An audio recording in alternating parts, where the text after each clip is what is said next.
Hello friends, welcome to US institute. Previous class में हम लोग बैक्टीरिया का ऑकरेंस एंड हैबिटेट देखे थे, यानी कि जो बैक्टीरिया होता है उसका इफेक्ट क्या होता है और यानी वो कहाँ पाए जाते हैं। बैक्टीरिया का ऑकरेंस एंड हैबिटेट, उसका इफेक्ट और वो कहाँ पाए जाते हैं उसके बारे में थोड़ा सा हम लोग एक्सप्लेन किए थे प्रीवियस क्लास में। आज नेक्स्ट हम देखने जा रहे हैं उसका बचा हुआ ऑकरेंस एंड हैबिटेट यानी बैक्टीरियोलॉजी। सबसे पहले मैंने बताया था कि जो भी बैक्टीरियोलॉजी होता है उसके अंदर हम लोग बैक्टीरिया के बारे में पढ़ते हैं।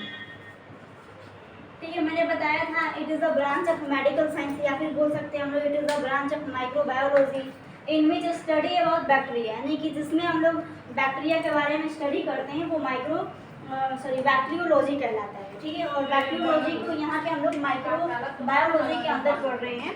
ठीक है, एंड उसके जो भी हैबिटेट्स एंड ऑर्गन्स है नेक्स्ट हम लोग देख रहे हैं यहाँ पे कि they can tolerate low temperature, यानी कि जो बैक्टीरिया होता है वो लो टेम्परेचर पे भी वो ग्रो करता है। लो टेम्परेचर में कितना पे वो ग्रो करेगा, लगभग 190 डिग्री 190 डिग्री सेल्सियस।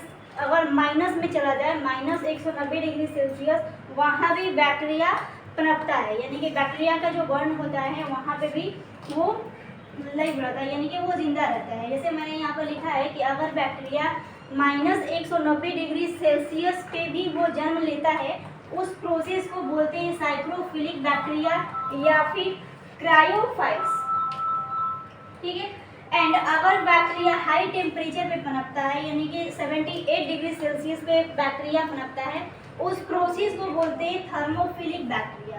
यानी कि अगर बैक्टीरिया लो टेम्परेचर में भी है उसको बोलेंगे हम लोग साइक्रोफिलिक बैक्टीरिया, और क्रायोफिल्स एंड हाई टेम्परेचर पे 78 डिग्री सेल्सियस पे अगर बैक्टीरिया पनपता है उसे हम लोग बोलते हैं थर्मोफिलिक बैक्टीरिया। नेक्स्ट इसका है some bacteria are can survive at 1 pH। अब जैसे हमने केमिस्ट्री में pH वैल्यू देखा हुआ था, बेसिसिटी या फिर न्यूट्रोफिल, और अल्कलाइन जो होती है एसिड होता है, एसिड बेस और न्यूट्रोफिल।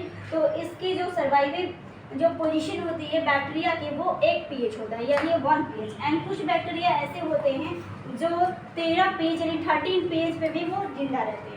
ठीक है, नेक्स्ट हम लोग देख रहे हैं मॉर्फोलॉजी ऑफ बैक्टीरिया, यानी मॉर्फोलॉजी के अंदर शेप, साइज और स्ट्रक्चर के बारे में पढ़ते हैं। यानी कि अगर बोला जाए study of shape, size and structure is known as morphology, यानी कि मॉर्फोलॉजी के अंदर हम लोग शेप, साइज और स्ट्रक्चर के बारे में पढ़ते हैं। तो यहाँ पे हम लोग देख रहे हैं बैक्टीरिया का शेप एंड साइज और स्ट्रक्चर। तो फर्स्ट हम लोग देखेंगे उसका साइज बैक्टीरिया का। मैंने यहाँ पे लिखा हुआ है bacteria are differ in size, shape and structure, यानी जो बैक्टीरिया होता है अलग अलग शेप में पाया जाता है, साइज भी होता है अलग अलग, एंड स्ट्रक्चर भी उसका अलग अलग हमें देखने को मिलेगा। तो फर्स्ट हम लोग थोड़ा सा एक्सप्लेन करने जा रहे हैं उसके साइज के बारे में।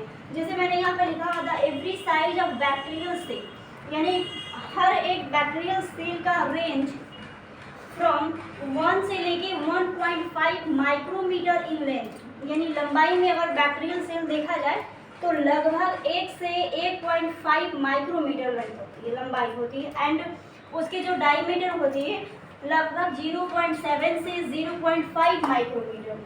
ठीक है, इसको हम लोग माइक्रोमीटर बोलते हैं। माइक्रोमीटर यानी कि माइक्रो ऑर्गेनिज्म को जिस प्रोसेस से मेजरमेंट किया जाता है उसे हम लोग बोलते हैं माइक्रोमीटर। बाकी की जो इसकी मॉर्फोलॉजी है वो नेक्स्ट क्लास में देखेंगे।